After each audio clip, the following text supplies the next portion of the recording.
Welcome back to the Defiant Spirit. I am Baruch Levi, also known as B. I am the creator of the Defiant Spirit, the Defy Your Number Enneagram system, where we explore all things Viktor Frankl, man's search for meaning, the exploration of meaning, the Enneagram, an ancient personality roadmap of how to live out your meaning in your life. But sometimes I veer and go off down the more spiritual paths, and sometimes that takes me back to my roots, to my stomping ground, to being a rabbi, to teaching Kabbalah.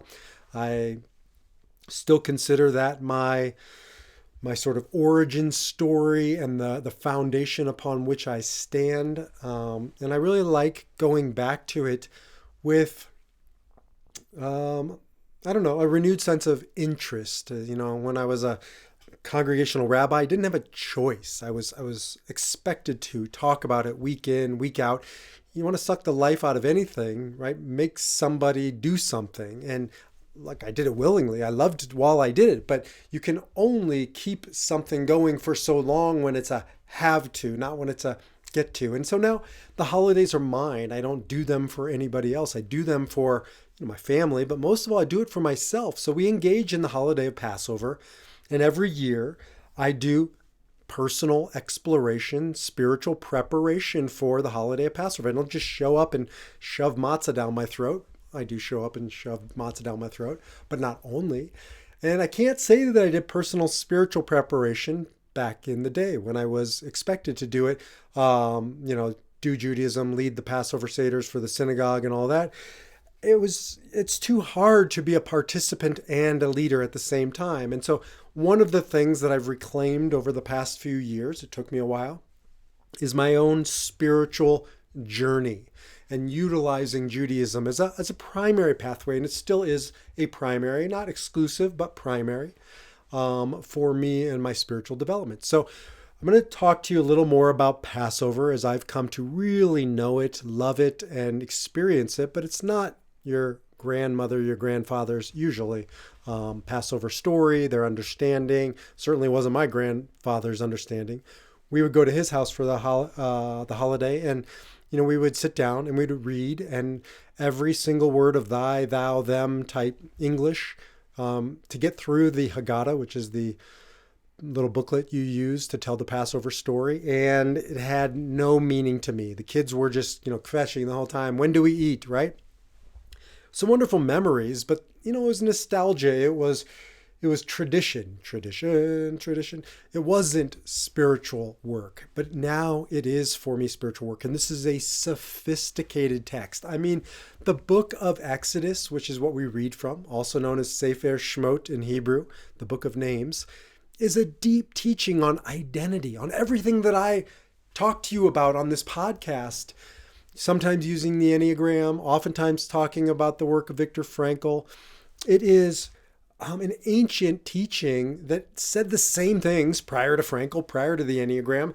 And why not turn to some of this original source material to draw inspiration and motivation in our lives? Well, I do, but I don't do it as, Sunday school, nursery, childhood tales. This is as I said yesterday, or when I recorded the podcast a couple of days ago, I put it out recently. Part one, this is part two.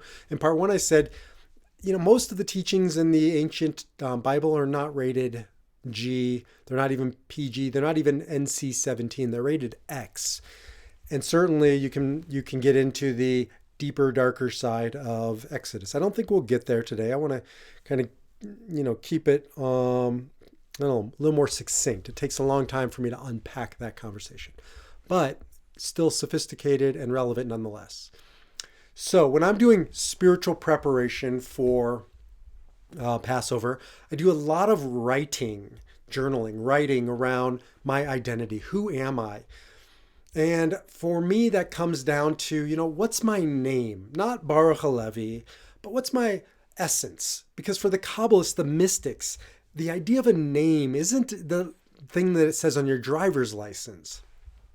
It's the thing that it says on your heart and in your soul. And we each have our own fingerprint. We each have our own soul print. It's uniquely you. The work of this lifetime is to figure out who that is, right? To figure out who I am. It sounds easy, maybe, oh, it's my name.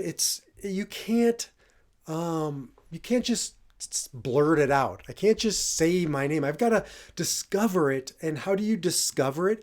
By going into the most difficult, challenging, darkest aspects of life and of our life, and the things that challenge us the most, the things that bring us to our knees, the things that bring us to the brink, those moments of the dark night of the soul. And we all have them. And if you haven't, you will. And when you're in the depths of that, that's called, from a mystical Jewish Kabbalistic perspective, Mitzrayim. That's called Egypt. Egypt isn't just a geographical place. This isn't only a geographical tale of the Israelites going from Egypt to the land of Israel. It's about going the journey we all make, but they sort of modeled it, of going from Mitzrayim, again, Egypt, but at a deeper level, comes from the Hebrew word metzar, which means constriction and narrowness and being imprisoned in our struggles, in our addictions, in what Dr. Viktor Frankl called our inner concentration camp. He didn't say that lightly. This was a man who lived and endured 4 concentration camps.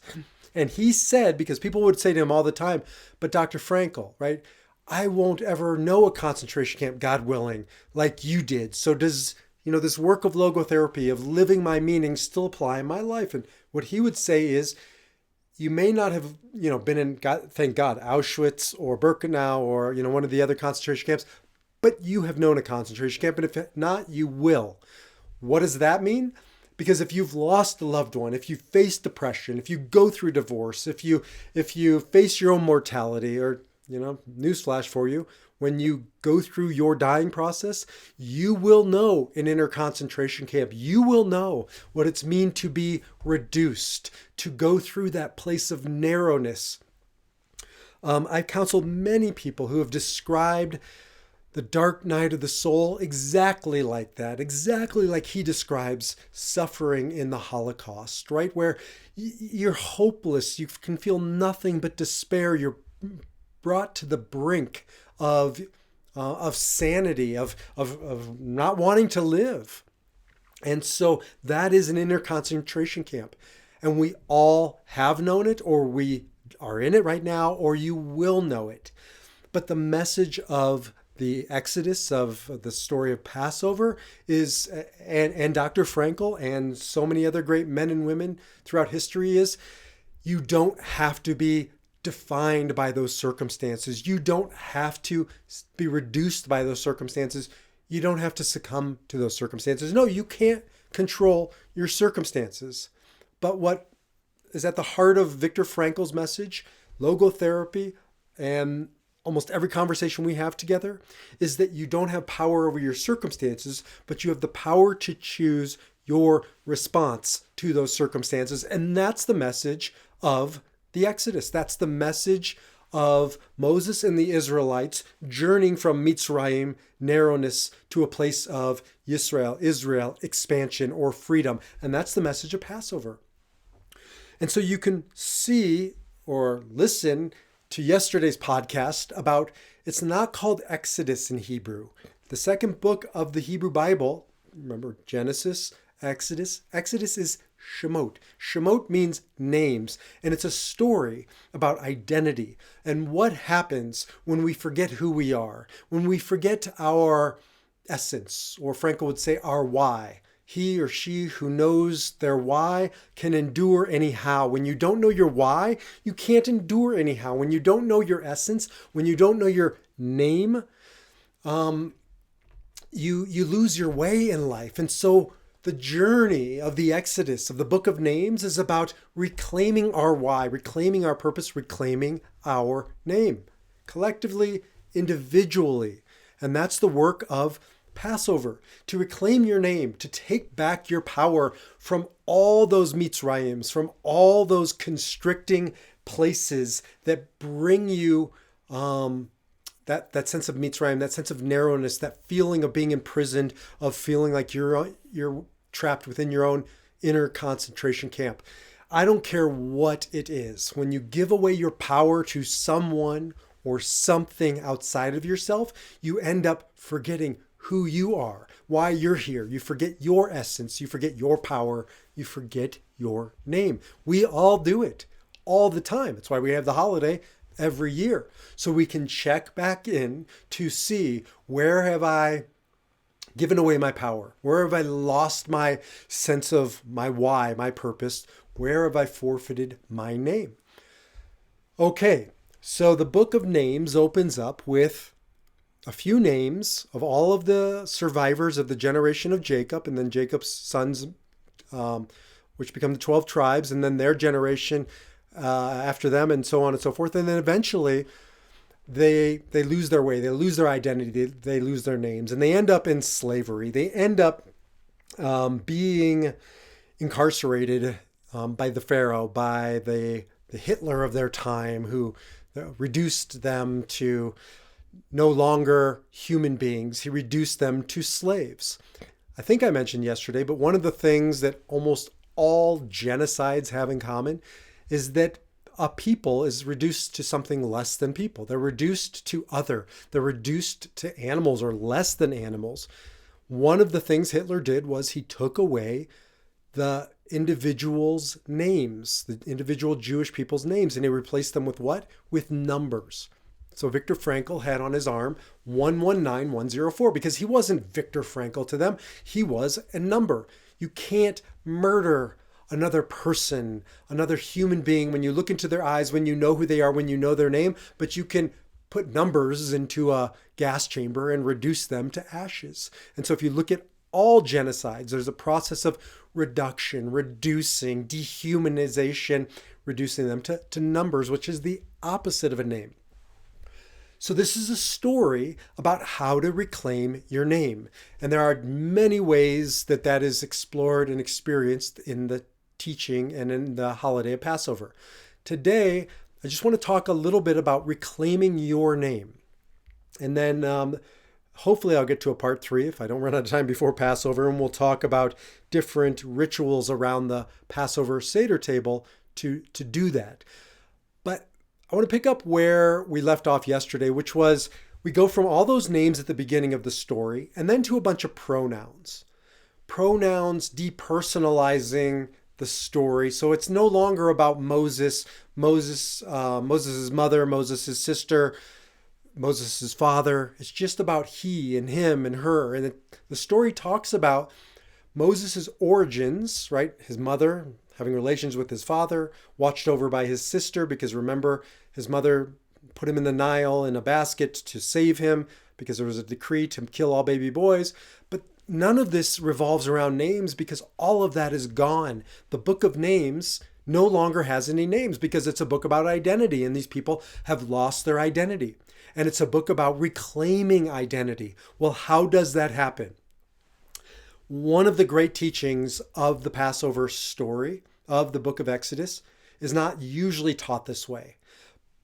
And it's not going to be surprising to you, but I don't just say this to win points with feminists. It's a prototype of feminism. I would argue authentic Judaism is a prototype for authentic, true feminism. And that is because, yes, Moses is the protagonist of the story, and he comes out pretty soon as a leader, but he wasn't born on third base. How did he get there? Because the text shows us how, and it's what's called in the Talmud the righteous women of the Exodus. So who's behind the scenes in this story? Who's behind Moses' greatness? Well, before Moses is Moses, of course, he has a mother and a father, but the mother, we know later her name is Yocheved, but there's no name right now. But it's this brave woman who brings a baby to full term, knowing that quite possibly he'll be taken from her if it's a he, and he'll be murdered. The courage, right? You hear courageous stories like this in the Holocaust of women who continued to have babies, to give birth, knowing what they were facing. the man showed up for what? I think the average time of sexual relations like 6.5 minutes, and he disappeared.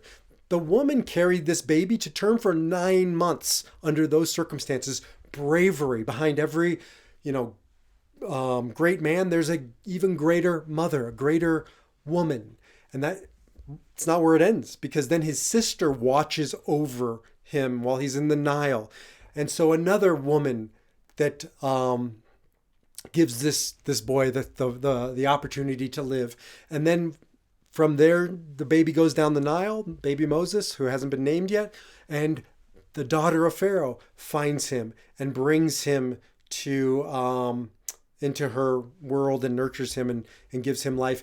And I even skipped over some of the most important women, the midwives, right? These midwives have a central role in the story, because when Moses' mother was about to give birth, they're Egyptian. They have no allegiance to the Israelites, the Jewish people. They should have followed Pharaoh's decree, but they defied Pharaoh, and they brought forth this baby, and they challenged Pharaoh.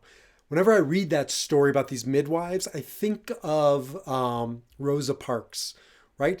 The power that she demonstrated in her act of defiance, of resistance, same power that these women, these midwives, the lowest rung of the socioeconomic ladder back then, stood up to the mighty Pharaoh, a god in that world. It's interesting too that the midwives are the only two people in this time of the text whose names are mentioned. Why are their names mentioned? Because they know their name, right? Shifra and Puah, but that's not just their name. They know who they are. They know why they are. They know to whom they answer, and it's not to Pharaoh. It's to God. It's to a greater source. It's to themselves, their conscience. So they defy Pharaoh because they know their name. So you follow this baby down the river into the life of, into the world of the daughter of Pharaoh. We don't know her name. We don't know any of the names. And then she gives this baby boy a name. And it's the first name we've heard, other than the midwives, since the beginning of the text. And she calls him Moshe, which means to draw forth. And Moshe, in English, Moses, of course, is somebody who's going to go into the lives of the Israelites and help reignite their name, their identity, to reawaken who they are. And so we pick up with this story of Moses most of the time as if he's the hero. And he is a hero for many reasons, but he's only the hero because of all these heroines who knew who they were, who braved their circumstances, who derived their power from not without, but within. And that is why Moses knows who he is. So it's so interesting because the first act of Moses, after he's named, after he grows up, is that he is a young man when we really meet him for the first time in his first, autonomous act. It's, he didn't do anything to get saved out of the Nile. He was a passive participant, but now he's an active participant in his story. And the first thing he does is he sees two Israelites being beaten an Israelite being beaten by taskmasters. And he kills a taskmaster. He kills an Egyptian. And the reason, or the Torah commentator Aviva Zornberg, an amazing female Torah commentator, modern, she says that you can see through this a verb that's used over and over again. And she says that Moses sees. He sees the injustice. He sees the abuse. He sees his brethren, his Israelite brothers. He doesn't know they're his brothers yet. He thinks he's Egyptian, but he sees. And this is a man who truly sees. Why does he see? Because he was taught how to see. What does it mean to see? Does it mean he sees with his eyes? Partially, but at a deeper level. He sees the truth because he was raised by these women who saw the truth. These midwives and his mother and his sister and his adoptive mother. These are women who see